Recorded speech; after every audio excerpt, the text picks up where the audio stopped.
Hey guys, welcome back to the channel. So behind me I have a Chevy Trailblazer. Now before we go ahead and we dive into this thing, I'll kind of give you guys a little bit of info to kind of, gauge how I went about diagnosing this. And to be honest with you guys, I had this thing diagnosed before it even came to the shop, just from what the customer told me.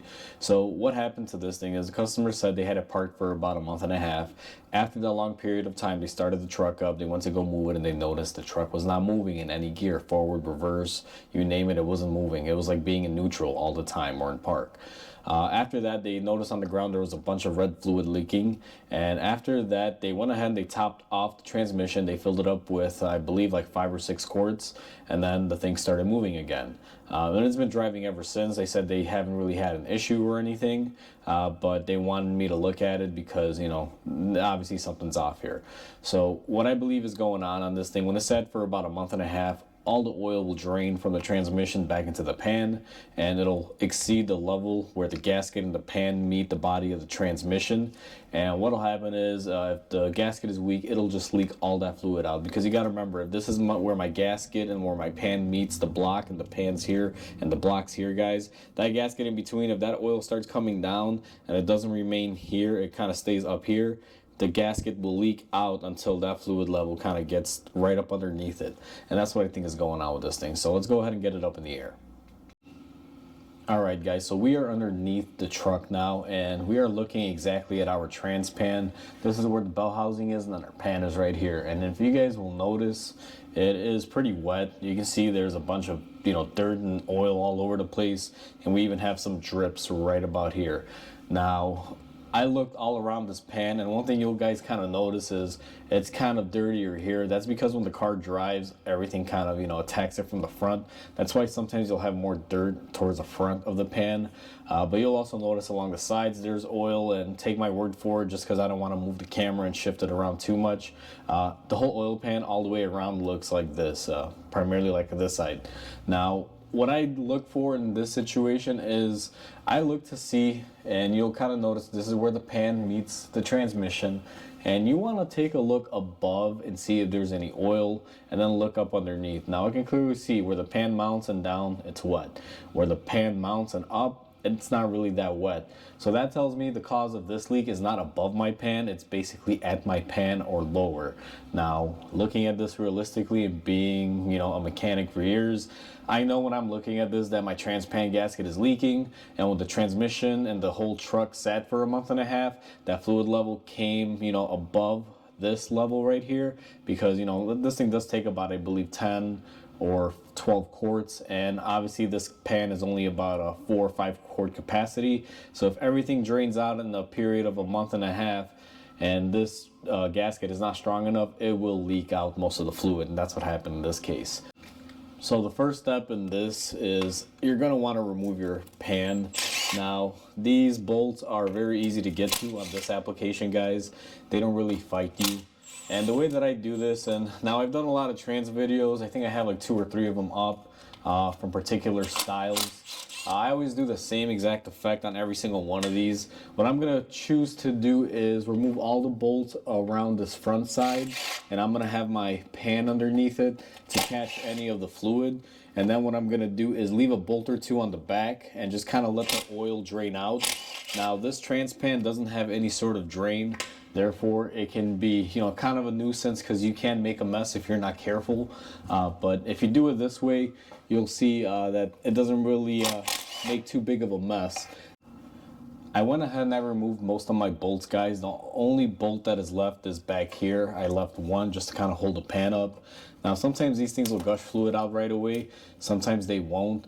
In this case, I could tell you this pan is definitely low on fluid, or this transmission I should say, because I don't have any fluid coming out. So I'm gonna go ahead and remove this last bolt, and let's see what we got going on here.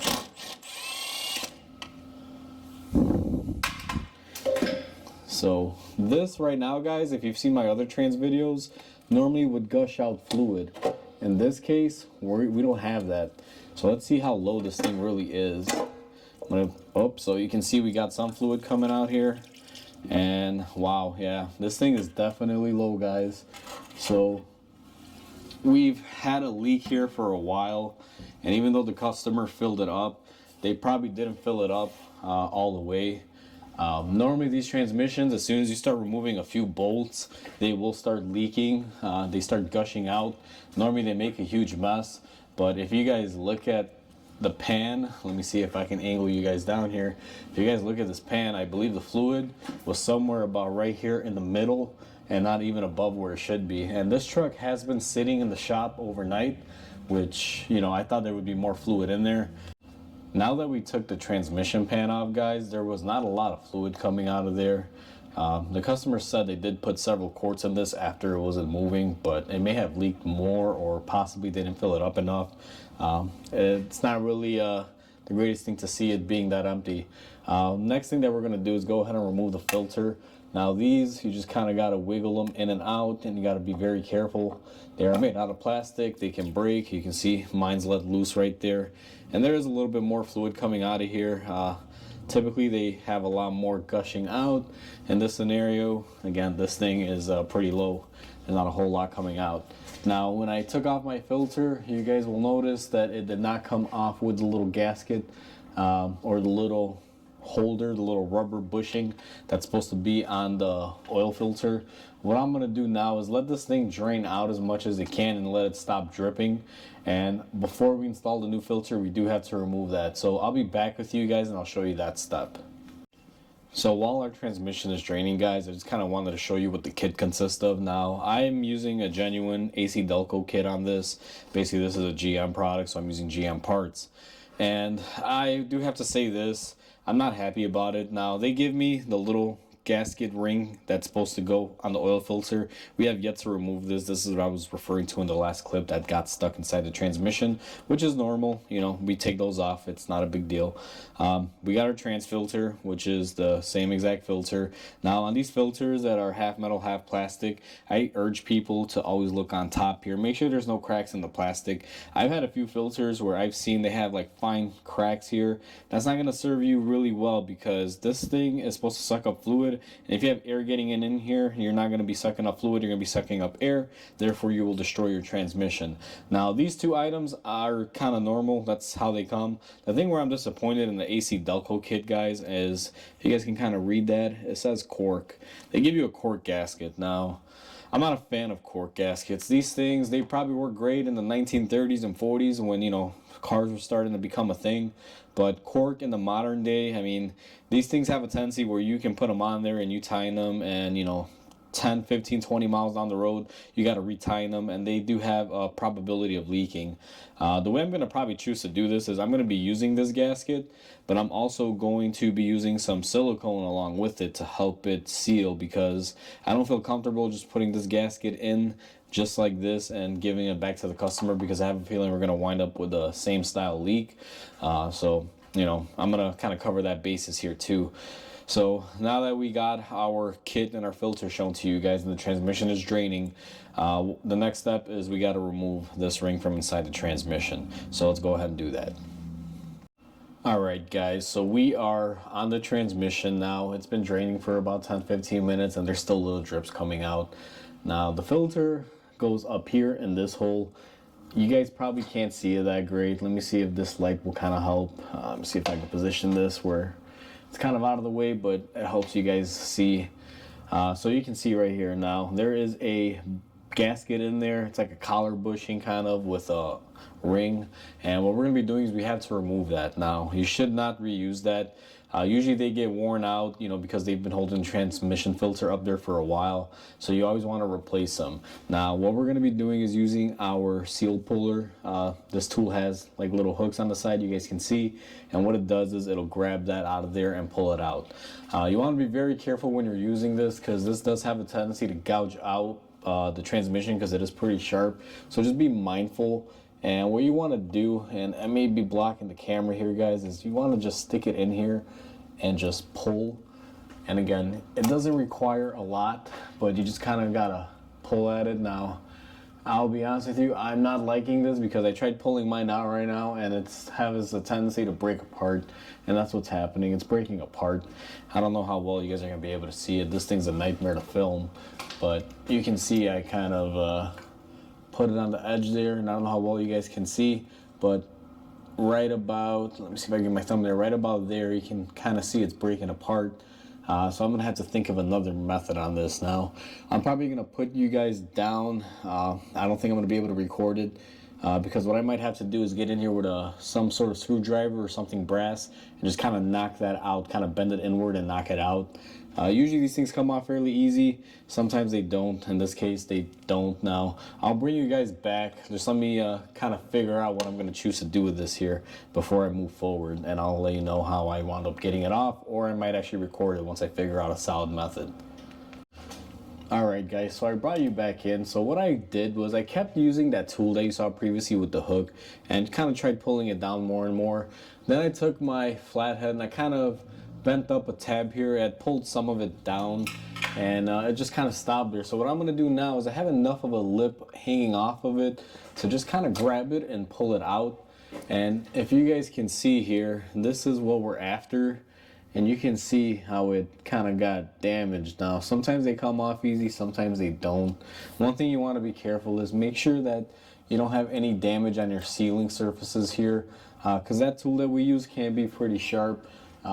There's no damage on this one. I was pretty light with it. I just want to be mindful of that, guys, because if you do damage it, you know, your new seal won't grab a hold really good and you might have issues on the road. So what we're going to do next is going to reinstall that. Now let me get my tooling set up to reinstall it and I'll be right back with you guys. Alright guys, so we are set up and ready to go to install our seal. And what you're going to want to do is clean up your area very well. Make sure there's no dirt or debris or anything in there. And what we're going to do is go ahead and take our seal. Now I like to put a little bit of transmission fluid on this just to kind of get it wet on the side. So if you guys will notice, it's just a little bit of trans fluid on it. And what I like to do is always start it off by hand, guys. Never just go crazy here and just try to, you know, push it in there. And what you want to do to push it in is you want to take your appropriate tool. Now I have these seal drivers. These things are wonderful. I already went ahead and I chose the correct adapter. And what I'm going to do is go ahead, line this tool up there, and then we're going to go ahead and just tap it into place. Now I'm not going to go ahead and show this on camera because I kind of got to be where the camera is to catch all the angles of it, guys, but I did want to show you how I choose to put these on. So now that we went ahead and we installed our seal up there that you guys saw, what we're going to want to do is clean up our mating surfaces where the gasket meets the pan on the transmission. The way we're going to do that is we're going to take our grinder wheel now. If you guys will notice, I have my very fine disc on here. I'm not looking to take material off. I'm just looking to clean it up. These blue pads are very, very good. These are for very fine jobs. They don't really take off any metal at all. They just take off any dirt or debris. And the way this works is obviously you hit the trigger, it'll spin, and as it spins I go around there and I just kind of clean it up. Now this is going to be very loud, so I'm not going to film it, guys, but just wanted to show you guys how I clean up these areas. Alright guys, so we are looking at the transmission pan now. If you'll notice that there is quite a bit of, like, you know, debris in here. You guys can see that's clutch material and our magnet is still there, and it's not horrible. This is kind of what you would expect. The one thing that I'm going to be focusing here now is normally I would remove the magnet and clean up my pan. However, this gasket is still attached to this trans pan. Now this used to be a rubber gasket, and what has happened over time with all the heat cycles, that rubber has turned into a hard plastic.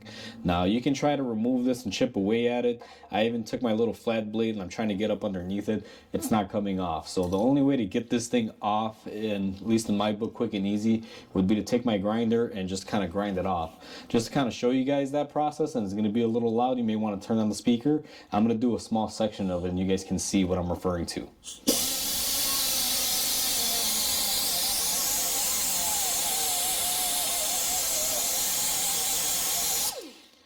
So I don't know how well the camera is going to pick it up, but you can see right there that I am exposed to, you know, my metal, and this rubber gasket is just kind of disintegrating and turning into dust. This is the best method that I have found, at least for me in the shop, to do, guys, because I don't have necessarily, you know, an hour or two to sit there and chip away this thing. I got to do it quick. With my grinder, it'll probably take 2 or 3 different style wheels of attachments on there, and I'll be able to get it all off and cleaned up. If you guys are doing this at home, unless you have a compressor compressor and this tool, it will take a little bit of time of chipping it off and slowly getting it off. You could always get a drill with like a wire attachment or something and try to, you know, take it off. That'll possibly work as well. So what I'm gonna do is just do that what you guys just saw, and I'll be back with you guys once I have that all cleaned up. Alright guys, so I went ahead and I cleaned up my perimeter areas where my gasket's going to go, and if you guys can kind of see here, this stuff came off in literally like little dust fields. What I'm going to do next is I'm going to remove my magnet out of here, clean that up, and I'm going to clean the inside of the pan. I kind of wanted to show you guys what it looks like after you take all that gasket material off with the method that I used. If you wind up using a razor blade to kind of get it off and stuff, you know, you can do that. Like I said, it takes longer.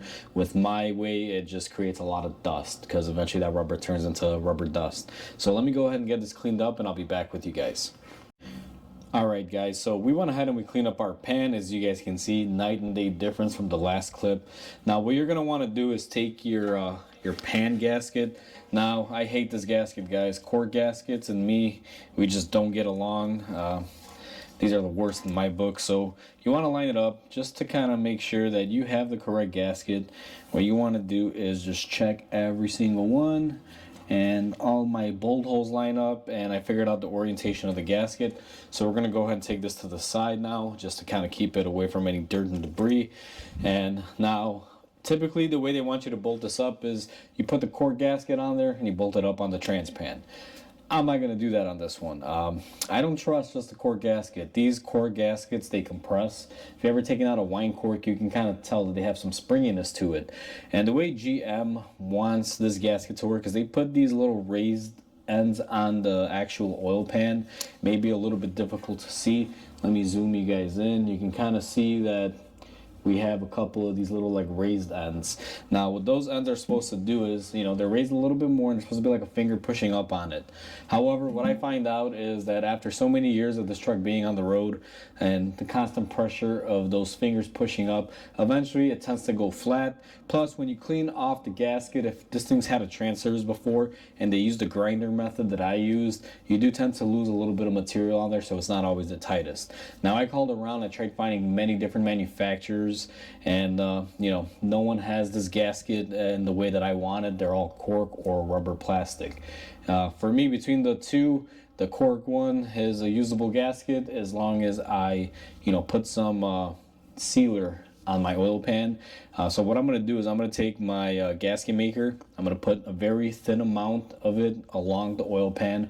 I'm going to go ahead and stick on my cork gasket, and then on top of the cork gasket I'm going to go ahead and do the same thing, put another layer on top.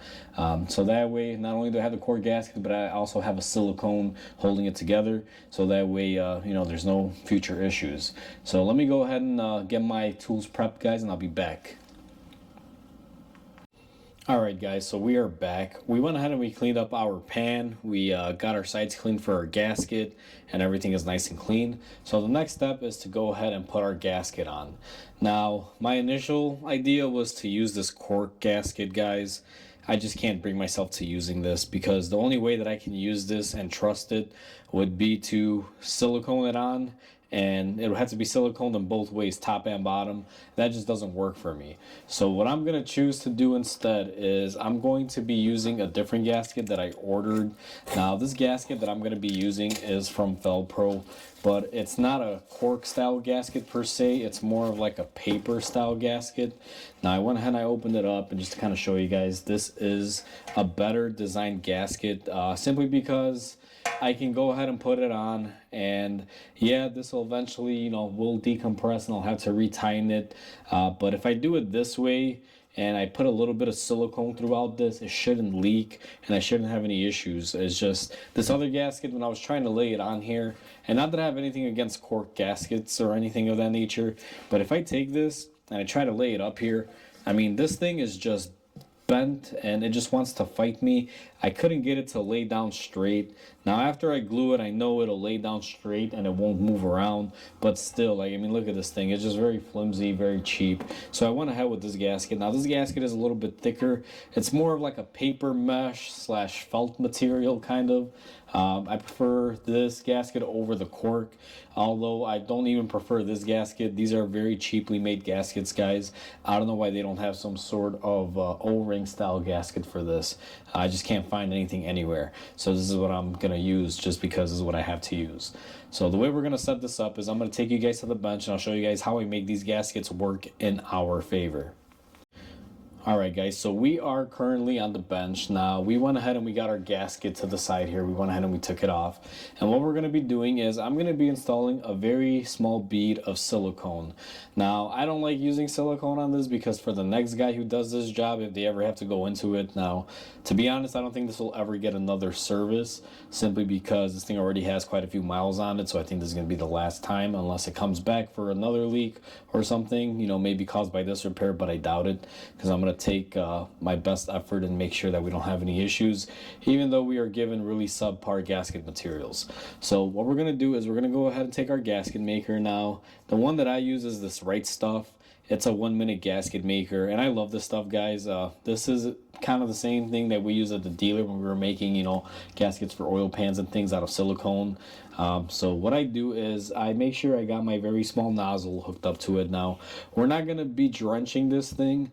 What we want to do is just simply lay a small little bead around the perimeter surface, just because if this gasket were to ever fail, the one that we're putting on here, we are going to need something to help back it up, and this will help back it up. Now if you guys are noticing here, I'm not laying a really thick bead. I'm trying to do as thin as possible, so when I go ahead and I lay my gasket on here, it'll just kind of conform with the gasket and, you know, create like a little barrier seal. I'm gonna go ahead and go around the perimeter and just kind of do this, and I'll bring you guys once I'm done with all of it. Alright guys, so if you guys can see, I went ahead and I got my silicone all around the pan, and I put the smallest bead that I could on there. This thing is not very big at all whatsoever. So then we're gonna take our pan gasket, and you want to know which way it goes on before you go ahead and just lay it on here, guys. So I'm going to make sure we are good. Now my gasket, I believe, should go like this. Let me just make sure. Yep. So what we're gonna do is go ahead and lay it down gently.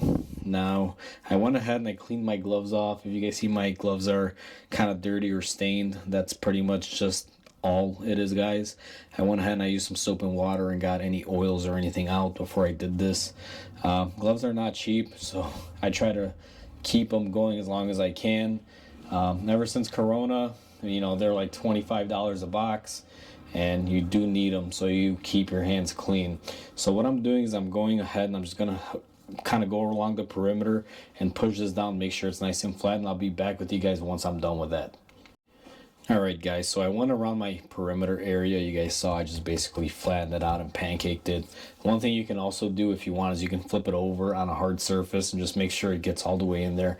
But all I was looking for is just to make sure I get a nice seal, and I made sure that all my bolt holes are conforming. Because again, we're not looking for the silicone to be really smothered on here. We're just looking for the silicone to provide a base layer. Now what I'm going to do on top of this gasket is I'm going to do the same exact thing, guys. So I'm going to take my silicone gun here, I'm going to clean off my tip, and exactly the same procedure that I did on the back side I'm going to be doing on this side. Now the reason why is, even though I trust that this gasket will seal, just in case in the future, if let's say it's not tight enough, because these gaskets that are made out of some sort of paper material, I always have a tendency to need some sort of retorque in the future. Now I'm not gonna have the customer come back here with a leak and tell them, hey, you know, that we did it 500 miles ago and I have to retighten all of your bolts to make sure everything is tight. Most people don't have the time in the world to come back and do that in a few hundred miles. So I'm going to take this initiative. Now, some of you may agree with me on this. Some of you may hate me and say, no, why are you double gasketing it? Because that is kind of what I'm doing. But the thing is, how would you feel if, let's say, you got this done at a shop and the shop didn't take the precautions? Now, I could explain it to my customer and let them know, and I'm sure they'll be okay with it. I'll tell them, hey, you know, it's a felt gasket. Sometimes these gaskets have to be retorqued after a few hundred miles, and I'm sure they'll be okay, and they would come back to expect it. But my thing here is I do not want to become a pain in my customer's life. The way I feel about it, guys, is when you take your car to a shop, Unless it's something that has to come back and there's nothing that anyone can really do with it, I would normally try to do my best to minimize the customer comeback for anything aside from that repair. So for example, if you did a transpan gasket with me, I would try to minimize it to the point where you're not going to be coming back for me to redo something on that gasket. Kind of like what we're doing with this one, where if I don't do this, or at least I feel I don't do this, I have a good suspicion that this customer will come back in 500 or 600 miles with another small leak, and I'm gonna have to retime the bolts and retorque them because this material does crush. And they're gonna be pissed off at me. Even if I explain it, then they're gonna have that notion in their head like, wait a minute, why is he not wanting to do it, or why is it that way? And I just want to avoid having any issues like that with my customer, guys. So that's why I'm choosing to use my silicone as a base layer on both sides, and to use the gasket. And if you guys will notice here, I'm not using a lot of it, guys. I'm just putting a small thin bead.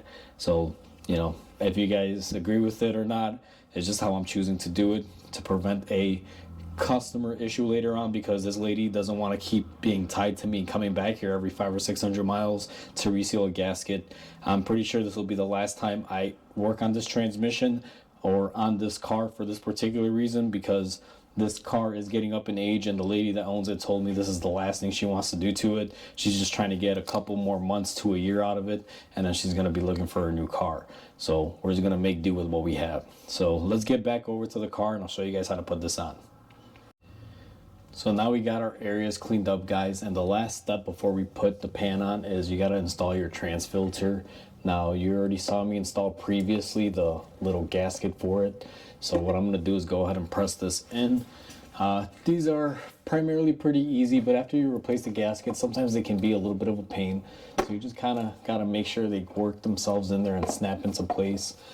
And sometimes they do have alignment tabs where they should line up. Let me see here. So this one is happy right there from what it looks like. So once you have your filter installed, it's time to put on your pan. Let me go ahead and get my pan set up, and I'll bring you guys when we're doing that. Alright guys, so we're ready to put our trans pan on. I kind of had to move the camera back, and the way you want to put it on is you want to kind of angle it, because you do have your parking mechanism here. And once you make it past your parking mechanism, you also got to kind of watch out for your shift cable. And you just kind of want to do your best here and get everything lined up. Now, I'm going to go ahead and get this lined up and put some bolts in it, and I'll be right back with you guys. Alright guys, so I went ahead and got my oil pan installed. Now, the way you do this, like I said, is you line it up and you put your bolts in. And the way you want to put your bolt in is kind of like a star pattern. And after I got all of my bolts threaded in by hand, a couple threads, I took my electric impact and I kind of went, same thing in a star pattern, just got them snug. Not tight, but just pushed them up to where they were snug. Then I took my torque wrench and I came in, same thing, just in different angles. Did like a star pattern, and then I chose one location like right here and went all the way around and make sure they were all tight and even. You always want to make sure you go in a star pattern when you're tying them, just because it's a lot better for the pressure. You go opposite siding and back and forth. That way everything sits nice and flush and even, and you don't have any issues going down the road. So once you've done this and this is installed, what I'm going to choose to do is I'm going to clean my pan now on the bottom, since we installed it on the car, to make sure there's no more oil here and make sure we don't have any other leaks in the future that may be mistaken for a trans pan leak because we didn't clean this up. So I'm gonna take some time and do that, and I'll bring you guys back up top when it's time to install the oil. I just wanted to show you guys that I went ahead and I cleaned up my pan area, and the reason why this is very important, guys, is you don't want to have oil up here and you fix the leak and you have your repair all set, and tomorrow the customer goes out, looks underneath the truck and realizes that there's still wetness and dripping down here, and then they think your repair wasn't done correctly. So this is why I always stress, and I wanted to put this in the video, make sure you clean up after yourselves. You can do whatever you want at the end of the day, but being clean, neat, and professional, whether it's your car or a customer's car, actually has really good benefits. In this scenario, I know I cleaned it. If this thing rolls in here next time and there's oil all over the place, I know that something is leaking. But if I left it wet and, you know, looking dirty and leaking, you know, like it had a leak, and it rolls back in tomorrow for something else, and I look at it and like, oh, I didn't clean the last time, it is what it is, it actually may become a problem because you may still have a leak. At least this way, you'll be able to make your diagnostics in the future easier, and you'll also be able to verify if your repair was done correctly. Because after I'm done filling up the trans and I drive this thing and I do my cycles on it, I'm going to come back down here and I'm going to look at my pan and see if I have any wet spots or any red fluid anywhere. So always be clean and clean up after yourselves, guys, when you do a repair, whether it's a customer car or your car. It definitely pays off in the long haul. So we went ahead and removed our dipstick. Now this is the funnel that we're going to be using, guys. You kind of have a tapered funnel here. You want something that is skinny enough to fit inside of the dipstick tube, because it will be our fill tube. But you also want to have something that is not going to be too big and spill out. So this transmission, I just looked up the procedure. It takes Dextron 6 fluid, which is a full synthetic. Now, I'm not using AC Delco fluid.